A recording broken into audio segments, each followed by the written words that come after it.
Hello friends, कैसे हैं आप सब। तो डियर, आज की क्लास में हम लोग डिस्कस करने वाले हैं आपका हिंदी पैडालॉजी।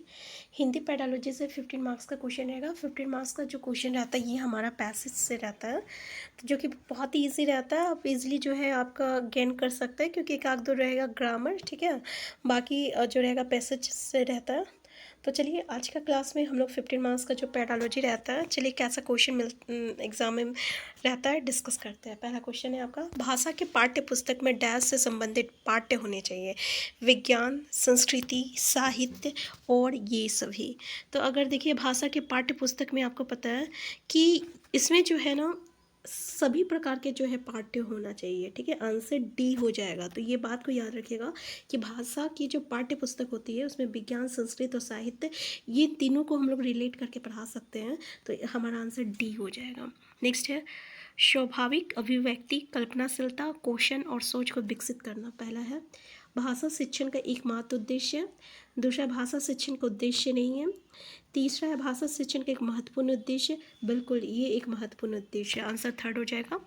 नेक्स्ट है, मौखिक भाषा के आकलन का सर्वोत्तम तरीका है। पहला, अंतराक्षरी प्रश्नों के तयशुदा उत्तर देना, अनुभव बांटना व बातचीत, किताब पढ़ना। तो मौखिक भाषा का मतलब सबसे अच्छे तरीके से कैसे बच्चे जो है भाषा सीख सकते हैं, मौखिक भाषा। तो अनुभव बांटना वो बातचीत करना, ठीक है। अगर हम जो देखिए यहाँ पे तयशुदा यानी क्वेश्चन का आंसर जो है उसे पता है, हम क्वेश्चन पूछेंगे वो सिर्फ आंसर बताएगा, ऐसा नहीं है। यात्राचरी या किताब पढ़ना, अगर वो अपना अनुभव बांट रहा, बातचीत कर रहा, तो ये सबसे बेटर तरीका। Answer third. नेक्स्ट है, आकलन क्या है। केवल ये बताता है कि बच्चे ने क्या नहीं सीखा। भाषा सीखने और सिखाने की प्रक्रिया का अभिन्न अंग है। पाठ समाप्ति पर ही किया जाता है, मूलतः शिक्षा केंद्रित ही होता है। अगर हम देखें तो ये बताता है कि भाषा सीखने सिखाने की प्रक्रिया का ये एक अभिन्न अंग होता है। नेक्स्ट है, बहुभाषिक कक्षा में शिक्षक में इतनी योग्यता अवश्य हो कि वो सरल प्रश्न पत्र बना सके। ऐसा होगा क्या कि वो इजी को बना सके, या सभी बच्चों की मातृभाषाओं की संरचनाओं को जान सके। बिल्कुल सही है हमारा, क्योंकि देखिए जो बहुभाषिक कक्षा की बात कर रहा है, जब बहुभाषिक का बात कर रहा, तो अब ऑब्वियसली जितने भी बच्चे हैं उनकी मातृभाषा के बारे में उन्हें नॉलेज होना चाहिए। तो आंसर सेकंड जो रहेगा ही करेक्ट आंसर हो जाएगा। नेक्स्ट क्वेश्चन है, निम्नलिखित में से कौन सा कथन सत्य है। पहला, पूरी स्कूली शिक्षा के दौरान द्विभाषिकता को बनाए रखना चाहिए, कारण द्विभाषिकता और विद्वत उपलब्धियों का गहरा सकारात्मक संबंध पाया जाता है। तीसरा है आपका कि भाषा में उच्च स्तरीय दक्षता प्राप्ति के बिना गणित, समाज विज्ञान और विज्ञान में समझ और उपलब्धि के स्तर का विकास संभव नहीं है। बिल्कुल सही है। पढ़ने की आदत को प्रोत्साहित करने के लिए ये ज़रूरी है कि प्रत्येक स्कूल में अच्छे पुस्तकालय हो, जहाँ बच्चों के अपने पाठ्यक्रम के अलावा अन्य सामग्री पढ़ने व लिखने के प्रति भी प्रेरित किया जा। हमारा आंसर 4 हो जाएगा। तीनों स्टेटमेंट बिल्कुल सही है, ठीक है। नेक्स्ट है, भाषा की प्रकृति के संबंध में निम्नलिखित में से कौन सा कथन सत्य नहीं है। पहला, भाषा का विचारों से गहरा संबंध है। दूसरा, भाषा में केवल भाषा वैज्ञानिक द्वारा स्वीकृति ध्वन्यात्मक संकेतों का प्रयोग होता है, या भाषा पैतृक संपत्ति ना होकर अर्जित संपत्ति है। भाषा का अर्जन अनुकरण द्वारा होता है। कौन सा कथन जो है अगर हम देखें सत्य नहीं है, तो क्या बोल रहा, भाषा में केवल एक नेगेटिव कीवर्ड है। अगर क्वेश्चन पॉजिटिव नेगेटिव पूछे, आंसर भी तो नेगेटिव होगा ना। कौन सा नहीं है, तो ये केवल बोल रहा है, तो केवल होगा ही नहीं, तो हमारा सेकंड ही जो रहेगा करेक्ट आंसर हो जाएगा। लेकिन फिर भी देख रहे हैं ये क्या बोल रहा है, केवल भाषा वैज्ञानिकों द्वारा, तो ऐसा थोड़ी है, तो आंसर सेकंड हो जाएगा। नेक्स्ट है, भाषा की प्रकृति के संबंध में निम्नलिखित में से कौन सा कथन सत्य नहीं है।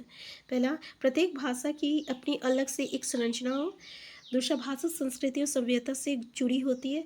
भाषा सरलता से कठिनता की ओर जाती है, और भाषा संश्लेषणात्मक से विश्लेषणात्मक की ओर जाती है। तो बताइए क्या है, कौन सा कथन जो है ये आपका सत्य नहीं है। तो क्या है, भाषा सरलता से कठिनता की ओर जो जाती है, ये जो है हमारा सत्य नहीं है। क्या है कि प्रत्येक भाषा की अपनी एक अलग से एक संरचना होती है, और जैसे कि भाषा संस्कृति और सभ्यता से वो जुड़ी रहती है, ठीक है। तो ये जो है सरलता से कठिन की ओर नहीं जाती है, ठीक है। तो ये जो है ये स्टेटमेंट हम लोग का गलत है। आंसर थर्ड जो रहेगा ये जो है ये आपका गलत है। नेक्स्ट है, जब एक भाषा के अंतर्गत इसके कई अलग अलग रूप विकसित हो जाते हैं तो उन्हें डैश कहते हैं। प्रादेशिक भाषा कहते हैं, या बोली कहते हैं, या अपभाषा कहते हैं, या मातृभाषा कहते हैं। क्या कहते हैं उसे? तो उसको हम लोग बोली कहते हैं। नेक्स्ट है, राजभाषा का तात्पर्य है देश की सांस्कृतिक भाषा, देश के संवैधानिक बोली जाने वाली भाषा, सरकारी कामकाज की भाषा, आदर्श या परिनिष्ठित भाषा। तो ऑफिशियल लैंग्वेज इंग्लिश में बोलते हैं, ठीक है ना इसको। तो ऐसे ही क्वेश्चन आता है। तो बिल्कुल जो हम लोग सरकारी कामकाज की भाषा जो होता है उसको राजभाषा कहते हैं। नेक्स्ट क्वेश्चन है, गद्य पाठों के शिक्षण लक्ष्य निश्चित करते समय किन बातों का ध्यान रखना चाहिए? भाषा शिक्षण के उद्देश्य, शिक्षार्थियों का क्षमता, समय, प्राप्त समय, उपयोग समय। तो हमें इन सभी चीज़ों की जो है ध्यान रखना चाहिए। आंसर डी हो जाएगा। नेक्स्ट है, भाषा में आकलन करते समय आप किसे सबसे कम महत्व देंगे? प्रश्नों का निर्माण करना, परिचर्चा, सृजनात्मक लेखन, प्रश्नों का उत्तर लिखना। तो सबसे कम इम्पॉर्टेंट आप किसको देंगे? तो जब भाषा का जो अब आकलन करेंगे तो सबसे कम महत्व हम किन्हें देंगे? तो हम परिचर्चा पे देंगे, ठीक है। आंसर सेकंड हो जाएगा यहाँ पे। नेक्स्ट है, भाषा शिक्षण की प्रक्रिया क्या? अत्यंत जटिल प्रक्रिया, भाषा की कक्षा में ही संभव है, घर में संभव है, विभिन्न विषयों की कक्षाओं में भी संभव है। तो हमारा आंसर क्या हो जाएगा? बिल्कुल आंसर 4 हो जाएगा, ठीक है। विभिन्न विषयों की कक्षाओं में भी संभव है।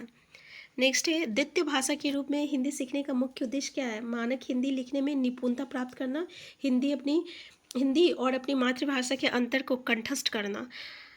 अब देखिए, कंठस्थ करना जो है ना एक तरह का नेगेटिव कीवर्ड है, इसको तो पहले ही हटा दीजिए आप। हिंदी के व्याकरण पर अधिकार प्राप्त करना, ऐसे तो नहीं है कि आप उस हिंदी की जो व्याकरण है उस पर अधिकार प्राप्त करना चाहते हैं।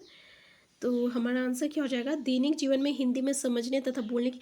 हमारा आंसर 4 जो रहेगा सबसे करेक्ट आंसर हो जाएगा, ठीक है। क्योंकि हिंदी सीखने का मुख्य उद्देश्य हिंदी या इंग्लिश, तो यही होना चाहिए आंसर 4। कि जो दैनिक जीवन अगर आ गया यहाँ पे तो ये आपका एक पॉजिटिव कीवर्ड है, ठीक है। तो आंसर 4 जो रहेगा करेक्ट आंसर हो जाएगा। नेक्स्ट है, भाषा की कक्षा में एक शिक्षक बच्चों से क्या अपेक्षा करता है? बच्चे अपनी मातृभाषा का बिल्कुल भी प्रयोग ना करें, बच्चे सवालों के बंधे बंधाए जवाब ना दें, बच्चे सवालों के बंधे बंधाए जवाब दें, संस्कृतिनिष्ठ भाषा में ही जवाब दें। ऐसा नहीं है कि आप संस्कृत में ही जवाब दें, संस्कृतिनिष्ठ भाषा में ही जवाब दें, ऐसे नहीं है। क्या होना चाहिए? तो बच्चे जो है बंधे बंधाए जवाब ना दें, मतलब जो बोल दिया है कि आम है तो आम ही बोलो, तो इस तरीके से नहीं बोलना, उसको अपने तरीके से बोलना है, ठीक है। तो आंसर सेकंड जो रहेगा करेक्ट आंसर हो जाएगा। तो ये था हमारा 15 मार्क्स का पैडालॉजी। तो हमारा पैडालॉजी में से ऐसे ही क्वेश्चन आते हैं, बस समझने वाला क्वेश्चन आता है कि आप एक टीचर है तो आपको किस से जवाब देना है, क्या नहीं देना है। तो इसमें क्या है, पैडालॉजी का कुछ हम लोग का कॉन्सेप्ट होता है, कुछ पॉजिटिव कीवर्ड होती है, कुछ नेगेटिव कीवर्ड होती है। अगर हम उन्हें एक बार देख लें तो ऑब्वियसली इसमें पढ़ने के लिए कुछ ज़रूरत नहीं होती है, बस एक होती है लेखन और ये जो है आपका स्किल्स जितने भी ये LSWR, यहाँ से 1-2 क्वेश्चन आता है, तो उस सब क्वेश्चन को आप ज़रूर कर लीजिएगा। हम फिर मिलते हैं नेक्स्ट क्लास में। Thank you.